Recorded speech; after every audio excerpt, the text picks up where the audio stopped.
29 წლის ბრალდებული შინაგან საქმეთა სამინისტროს თანამშრომლებმა ხელკვალზე დააკავეს და ის ახლა წინასწარი მოთავსების იზოლატორში ბრალის ოფიციალურად წარდგენას ელოდება. რაც შეეხება მომხდარ ფაქტს, აგლაძის ქუჩაზე სისხლიანი ანგარიშსწორება გუშინ დაახლოებით 5 საათზე მოხდა. პირველების ინფორმაციით 2-29 წლის მამაკაცი წარსულში ერთმანეთთან იყო დაპირისპირებული. ამის შემდეგ კი ერთ-ერთი მამაკაცი გუშინ ნათესავის პანაშვიდზე მივიდა, სადაც ბრალდებული ასევე 29 წლის მამაკაცი მას საცხოვრებელი სახლის კორპუსთან ჩაუსაფრდა და იმ დროს, როდესაც დაზარალებული პირი ტოვებდა კორპუსის მიმდებარე ტერიტორიას ოჯახის წევრებთან ერთად, ბრალდებულმა მას ყელის არეში ცივი იარაღით უმძიმესი დაზიანებები მიაყენა. ადგილობრივები ყვებიან, რომ ადგილზე იყო უმძიმესი სურათი, რადგან მამაკაცს ჰქონდა უმძიმესი დაზიანებები, ის სისხლისგან იცლებოდა და როგორც თვითმხილველები პირველებთან ყვებიან, პირველადი დახმარება მამაკაცს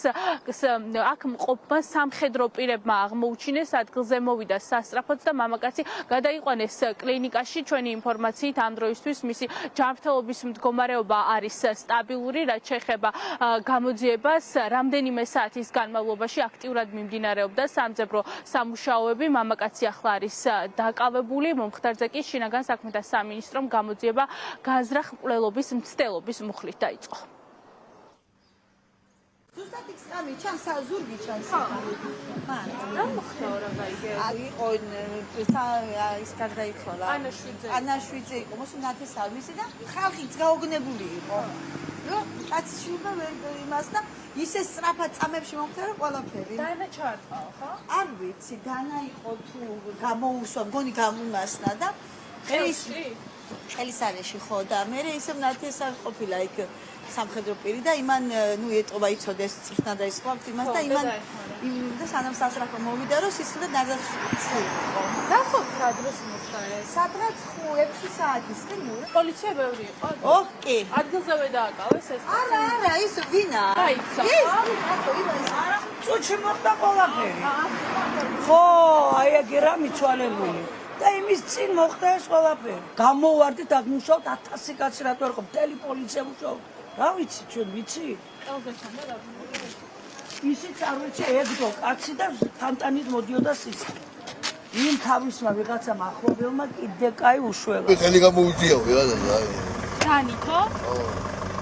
იქ საღამოს ზოგიარე მომხდარი იყო რა, მე ზოგიარე ხელი პატრული და ის გაიგა ბევრი პოლიცია იყო კრიმპოლი სასწრაფო. იყო და გადაკეთილი იყო გზა და მე ზიოდები. ვიღაცას ხელი გამოწესა და რა ვიცი. ამის მეტი არაფერი ინფორმაცია არ აქვს. აქ სკოლაშიო ხო? აი აქ სადღაც ხო ბახში. ჩვენ გასწრები არ იყო ეს და არ მუშაობდი. უბრალოდ ინფორმაცია დაგტა ესეთი. თქვენთან კამერები რამე ხო არ მოვღია პოლიცია სამხარ გამოგიხარ? არა, არავინ არ ყოფილა. პირველების ინფორმაციით სასტიკი დანაშაულის ჩადენის შემდეგ ბრალდებულმა პირმა შემთხვევის ადგილიდან მიმალვა მოახერხა, თუმცა მისი დაკავება შინაგან საქმეთა სამინისტროს თანამშრომლებმა რამდენიმე საათში მოახერხეს. რაც შეეხება დაჭრილ მამაკაცს, ის ამ დრომდე კლინიკაში ექიმების მეთვალყურეობის ქვეშ რჩება, მას შემდეგ რაც მისი ჯანმრთელობის მდგომარეობა დასტაბილურდება, მას უკვე კლინიკის პალატაში გამოკითხავენ.